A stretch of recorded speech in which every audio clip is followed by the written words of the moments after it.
권력의 욕구. 빌립보서 2장 5부터 11절. 너희 안에 이 마음을 품으라. 곧 그리스도 예수의 마음이니 그는 근본 하나님의 본체시나 하나님과 동등됨을 취할 것으로 여기지 아니하시고 오히려 자기를 비워 종의 형체를 가지사 사람들과 같이 되셨고 사람의 모양으로 나타나사 자기를 낮추시고 죽기까지 복종하셨으니 곧 십자가에 죽으심이라. 이러므로 하나님이 그를 지극히 높여 모든 이름 위에 뛰어난 이름을 주사 하늘에 있는 자들과 땅에 있는 자들과 땅 아래에 있는 자들로 모든 무릎을 예수의 이름에 꿇게 하시고 모든 입으로 예수 그리스도를 주라 시인하여 하나님 아버지께 영광을 돌리게 하셨느니라. 사람들이 권력을 가지려는 이유는 좀 쉽게 살고 싶어서입니다. 권력이라는 잣대로 누군가를 정죄하고 그들과 어울리지 않을 수 있기 때문입니다. 그러나 주님은 그런 잣대를 마음대로 사용하지 말라고 하십니다. 하늘에 거하셔야 할 분이 우리를 위해 친히 이 땅에 오셔서 우리와 함께 하심으로 보여주셨습니다. 예수님은 이 땅에 오신 것으로 사명을 완수했다고 하지 않으셨습니다. 포도주를 즐기는 사람이요 세리와 죄인의 친구 되어 사마리아 우물가에서 한 여인에게 다가가셨고 귀신 들린 자들을 고치시며 귀신들을 꾸짖어 내쫓되 귀신 들렸던 사람은 사랑하셨습니다. 이처럼 권력이란 휘두르는 것이 아니라 누군가와 함께하는 능력입니다. 우상화된 권력은 언제나 비교 우위로 귀결됩니다. 권력욕은 최고가 되려는 욕망입니다. 늘 누군가 내 밑에 있어야 만족하고 나보다 높은 사람이 있으면 시기하고 비방합니다. 지는 것을 못 견디는 사람은 이기기 위해 수단과 방법을 가리지 않습니다. 하나님이 원하시는 일을 생각하기보다는 실패하지 않으려고 안간힘을 씁니다. 권력이 우상화되면 실패를 인정하지 않거나 회피하고 심지어 교정도 거부합니다. 그에게 가장 현명한 방법은 늘 자신의 방법과 생각이기 때문입니다. 거만한 자는 견책받기를 좋아하지 아니하며 지혜 있는 자에게로 가지도 아니하느니라. 안식은 전능자의 그늘 아래 있습니다. 우리는 권력을 가지면 평안하리라 생각하지만 권력욕이 우리를 얼마나 불안하게 하는지 모릅니다. 불안을 내려놓으면 하나님이 일하십니다. 예수님이 십자가 지심을 앞두고 나의 원대로 마시옵고 아버지의 원대로 하옵소서라고 기도하실 때 가장 무력해 보였지만 실은 가장 강력한 일을 하고 계셨습니다.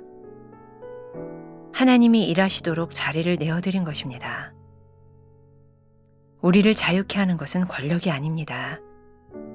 의지할 대상을 바꾸십시오. 하나님 말씀에 순종하면 자유함의 은혜를 누릴 수 있습니다. 권력을 동경합니까? 아니면 선용합니까?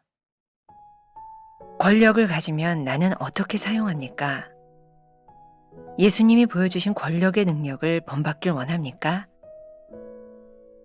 오늘은 9월 20일입니다. 제목이 권력의 욕구.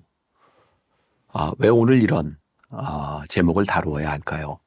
아마 이 세상을 살아가는 사람들 중에 우리가 권력이라고 하는 것을 단순히 어떤 정치적인 권력, 큰 권력, 그것만을 이야기한다면 나는 그런 권력의 욕구가 없습니다 라고 말할 수 있겠지만 사실 우리가 오늘 다루려고 하고 있는 이 권력의 욕구라고 하는 것은 이 세상을 살아가는 사람들이 누구나가 어떤 권력을 취함으로 인하여 조금 더 인생을 좀 쉽게 살려고 하는 그런 욕망과 같은 것이 아닐까라는 생각을 합니다. 이 권력이라는 것은 내가 힘을 가지고 있을 때 누군가를 정죄할 수 있고 나는 그 힘을 가지고 누군가를 지배할 수 있다고 생각하는 거죠. 오늘 본문 말씀 우리가 흔히 케노시스의 복음이라고 이야기합니다. 예수님이 이 땅 위에 왜 오셨는지를 가장 명확하게 보여주는 부분이 빌립보서 2장 5절부터 11절까지 말씀이라고 이야기를 하죠. 예수님께서 이 땅 위에 어떻게 오셨어요? 하나님과 근본 본체시나 하늘에 계신 하늘 아버지께서 하늘 아버지의 모습을 버리고 종의 형체를 가지고 우리들에게 이 땅 위에 오셨다. 예수님이 권력을 사용하시는 방법은 본인이 가지고 계신 그 권력의 욕구를 발산하는 것이 아니라 그 권력을 가지고 자기를 버려 우리 인간들에게 오셔서 인간들과 함께 하심으로 인하여 예수님의 권력을 사용하셨다라고 말씀하고 있어요. 하나님의 숨결 첫 번째 문단 맨 마지막에 그런 문장이 있어요. 이처럼 권력이란 휘두르는 것이 아니라 누군가와 함께하는 능력입니다. 우리가 그리스도인이라면 오늘 우리들이 꼭 생각해야 될 것이 있어요. 이 권력이라고 하는 것이 단순히 어떤 정치적인 그런 권력만을 이야기하는 것, 어떤 누군가를 지배할 수 있는 큰 능력을 의미하는 것, 그런 것이 아니라 우리들에게 주어진 각자 우리들이 사용할 수 있는 어떤 그 힘이 있다면 그 힘은 휘두르는 것이 아니라 누군가를 향해 압제하는 것이 아니라 누군가와 함께하는 능력, 그것이 올바른 권력이다. 이렇게 이야기하고 있는 거죠. 이런 부분에 있어서 그 권력을 참 잘 사용한 사람으로 좋은 본보기가 되는 사람이 있어요. 넬슨 만델라죠. 로빈섬에서 27년 동안이나 갇혀있던 사람이었어요. 저는 그 연대를 기억합니다. 1964년 제가 태어난 해였기 때문에 넬슨 만델라가 정말 죄가 있어서 갇힌 것이 아니라 그는 흑백 이런 그 차이를 흑백 분리 정책에 대해서 그가 항거하며 그가 싸웠을 때 그는 그것으로 인하여 로빈 감옥에 27년 동안이나 갇히게 되죠. 6개월에 한 번 누군가 면회 올 수 있는 그런 외로움 가운데서 혼자 27년을 지난다는 것이 얼마나 어려운 일이었을까요? 아마 우리 같으면 아마 대부분의 사람들이 그런 생각을 했을 것 같아요. 내가 여기에서 나가면 이 잘못된 일들을 내가 바로 잡으리라. 이건 좀 착한 사람이고요. 보통 사람 같으면 내가 여기에서 나가면 나를 이렇게 억울하게 만든 사람에 대하여 내가 복수하리라. 아마 그런 마음을 가지지 않았을까요? 27년 만에 넬슨 만델라가 로빈섬에서부터 나오게 되었고 그는 남아프리카 공화국에서 최초로 흑인 대통령이 됩니다. 우리가 잘 알고 있는 넬슨 만델라의 위대함, 그는 그렇게 그를 만들었던 사람들에 대한 복수가 아니라 가해자와 피해자의 고통을 아우르면서 정적들을 용서하고 사랑하고 새로운 삶의 방식을 보여줬던 사람이에요. 참 흥미있는 일이라고 생각을 합니다. 넬슨 만델라 대통령이 권력을 잡았을 때 그의 권력을 가지고 그의 권력의 욕구대로 사용한 것이 아니라 그의 권력을 가지고 용서하고 화합하는 그 일을 위하여 그의 권력을 쓸 수 있었던 것. 그러니까 권력이라고 하는 것은 참 묘한 것 같아요. 우리들에게 주는 그 권력, 그것이 어떤 것일지 모르지만 우리들에게 돈이 될 수도 있고 명예가 될 수도 있고 어떤 포지션이 될 수도 있고, 그런데 그 권력이 우리의 욕구로 사용되고 있는가, 아니면 그 권력이 누군가와 함께하고 용서하고 그 권력을 가지고 기꺼이 낮아지는 데 사용하고 있는가, 그것을 우리들이 볼 수 있다면, 그것을 구분할 수 있다면 비로소 우리는 신앙적인 모습을 볼 수 있게 될 것 같아요. 두 번째 문단에서 이런 이야기를 합니다. 우상화된 권력은 언제나 비교 우위로 귀결됩니다. 자, 정도의 차이는 있지만, 종류의 차이는 있지만 우리들 모두에게는 어떤 종류의 권력이 우리들에게 주어지죠. 그런데 그 권력이 우상화된다고 하는 것은 어떤 의미냐면, 아니, 우상화되는 순간 우리는 이 권력을 가지고 좋은 데 사용하는 것이 아니라 늘 누구와의 비교, 우위를 가지게 되는 거예요. 권력의 우상화가 뭘까요? 권력을 향해서 가는 거예요. 권력을 향해서 가면 내가 가진 권력에 방해가 되는 모든 것들을 걸림돌로 여기게 되죠. 그래서 수단과 방법을 가리지 않고 내 권력의 우상에 피해가 되는 사람들에게 얼마든지 나쁜 짓을 할 수도 있고, 그 누군가를 모함할 수도 있고, 그러고 보니까 우리들이 살고 있는 이 사회 한가운데서 가장 명확하게 보이는 권력 투쟁 같은 거죠. 우리들 모두가 볼 수 있는 우리나라의 국회의원 선거를 할 때든지 대통령을 뽑을 때든지 그런 데 보면 그런 마음이 드는 거예요. 아, 저 후보로 나와 있는 저 사람은 정말 권력의 우상이 되어 있는 사람인가 보다. 권력이 우상이 되어버리면 절대로 상대방에 대하여 선한 마음과 좋은 말들이 나오지 않아요.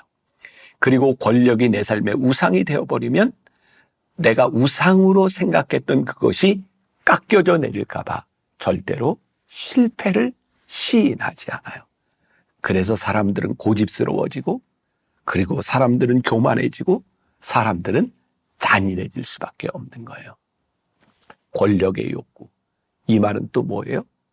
우리들에게 권력이 있다는 말이고, 권력을 가질 수 있는 능력이 있다는 말이죠. 그래서 우리는 끊임없이 하나님 앞에서 우리가 어떤 권력의 욕구를 가지고 있는지, 하나님께서 나에게 주신 힘, 하나님께서 나에게 주신 권력을 우리들이 어떻게 사용하고 있는지를 늘 우리들이 살펴보아야 되는 거죠. 하나님의 숨결 마지막 문단에 보면 안식은 전능자의 그늘 아래 있습니다. 참 좋은 말인 것 같아요. 안식은 전능자의 그늘 아래 있습니다. 우리가 어떤 권력을 얻는다고, 어떤 힘을 얻는다고, 누구보다 비교 우위에 있는다고 우리들에게 안식이 찾아오는 것이 아니라는 말이에요. 진짜 안식은 전능자의 그늘 안에서 하나님 아래서 우리들이 순종하고 하나님의 뜻을 구하는 사람이 될 수 있을 때 우리는 권력의 우상화가 아니라 하나님 아래 평안을 누리게 되는 거죠. 예수님께서 겟세마네 동산에서 십자가를 지시기 전에 좋은 기도의 모범을 보여주셨어요. 아버지, 내가 십자가를 지는 것이 참 힘이 듭니다. 할 수만 있다면 이 잔을 나에게서 옮겨주세요. 나의 원대로 마옵시고 아버지의 원대로 되기를 원하나이다. 자, 이렇게 기도하시는 예수님에게도 예수님이 휘두를 수 있는 권력이 있었어요. 근데 예수님은 이 권력을 휘두르는 것, 권력의 우상 아래 있었던 것이 아니라 하나님, 나에게 이런 힘과 내가 이렇게 원하는 것이 있지만 하나님, 나의 원대로 마옵시고 아버지의 뜻대로 되기를 원합니다. 라고 했을 때 예수님의 사역 가운데서 십자가를 지시는 그 일을 하나님께서 이루어지는 것을 보게 됩니다. 우리를 진정으로 자유케 하는 것은 여기 하나님의 숨결 마지막 문장에 나와 있는 거예요. 권력이 아니라 의지할 대상을 바꿈으로 인하여 하나님의 말씀에 순종함으로 자유함과 은혜를 누리는 것이죠. 여러분들은 신앙생활에서 그런 경험이 없나요? 내 마음속에 막 여러 가지 욕심, 뭔가 하고 싶은 일 등 갈등들이 생겼을 때 하나님, 하나님의 뜻대로 되기를 원합니다. 하나님의 말씀에 순종하기를 원합니다. 라고 맡길 때 우리들에게 찾아오는 평안함. 좋은 예가 될 수도 있을 것 같아요. 아주 작은 권력일 수 있지만 얼마 전 이제 새롭게 감리교 신학대학에 이제 총장을 뽑는 그런 이제 추천위원들이 모여서 이제 총장을 뽑아야 되는 그런 회의가 있었어요. 제 마음 가운데 학교가 수십 년 동안 총장을 뽑는 것 때문에 교수들이 늘 싸워왔는데 정말 이번 총장을 뽑을 때는 그런 일이 없이 축제처럼 되었으면 좋겠다. 제 마음에 그래, 이번 일은 내가 책임을 지고 한번 일을 해보고 멋지게 일을 끝냈으면 좋겠다라는 생각을 가지고 회의에 참석을 했어요. 그리고 어느 정도는 제가 그래 내가 이 책임을 맡을 수 있는 자격이 있는 사람이라고 생각했어요.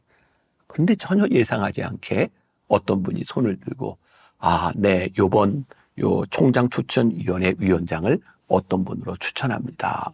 그 이야기를 들으니까 어떤 분은 저를 추천하기도 하고 총장을 뽑는 선거를 해야 되는데 그 뽑는 선거를 위해서 추천위원들이 또 추천위원장을 위해서 선거를 또 해야 되는 상황이래요. 제가 그거를 보는 순간 하나님 이게 무슨 권력이라고 이것 때문에 제가 이렇게 선거를 하면서 이 자리에 가고 싶지는 않습니다. 그래서 이렇게 이야기를 했어요. 아니 우리가 총장을 정말 기쁘게 갈등 없이 뽑자고 하는데 그 일을 위해 모인 사람들이 여기서 선거를 해야 된다면 저는 그런 거 하지 않습니다. 제가 어떤 고귀하고 제가 어떤 특별한 사람이라서가 아니라 어떤 작은 권력에서부터 권력을 만들어가는 권력을 쟁취하는 사람들이 모인다면 그 다음 일은 어떻게 갈까라는 염려가 되었어요. 그래서 저는 그런 일이라면 하지 않겠습니다. 그런데 참 신기하게도 모든 사람들이 그러네요. 맞네요. 이런 일로 우리들이 또 선거를 한다는 건 맞지 않네요. 그냥 김 목사님이 하세요. 그래서 제가 무거운 짐을 지었어요. 앞으로 어떤 일이 어떻게 지어질지 모르지만 그때 저에게 생각난 게 있어서 하나님, 이 일이 하나님의 뜻대로 되어지기를 원합니다. 누군가가 권력을 잡고 싸우고 하는 일들이 아니라 이 일로 인하여 하나님이 기뻐하시고 이 공동체에 좋은 총장님을 뽑는 것이 우리들 모두에게 기쁨이 되었으면 좋겠습니다. 그때 저는 그런 느낌이 들었어요. 내가 하나님의 인도하심 가운데 있구나. 우리가 어떤 힘을 만들어내는 것이 아니라 하나님, 이 힘이 하나님의 뜻대로 되어지기를 원합니다. 라고 하나님께 우리의 권리를 양도하기 시작할 때 우리를 인도하시는 하나님의 손길을 경험할 수 있지 않을까요? 오늘 여러분들에게 도전합니다. 여러분들이 무언가를 할 수 있다고 생각하는 여러분들의 권력의 욕구들을 하나님 앞에 이양하고 전능자의 그늘 아래 우리들이 들어가기 시작할 때 우리는 권력의 우상 아래 있는 것이 아니라 하나님의 인도하심을 경험할 수 있지 않을까요? 기도하겠습니다. 누군가 세상은 힘을 갖는 것이 능력이라고 이야기합니다. 하나님은 우리들에게 말씀하십니다. 내가 가진 능력을 내려놓는 것이 진정한 힘이다. 우리는 우리의 뜻대로 되어지는 것보다 하나님의 뜻대로 되어지는 것을 원하는 사람들이오니 오늘 하나님 앞에 겸손하게 내가 전능자의 그늘 아래 있겠습니다. 주의 인도하심을 따라가겠습니다. 그렇게 고백하는 하루가 되게 하여 주옵소서. 예수님의 이름으로 기도했습니다. 아멘.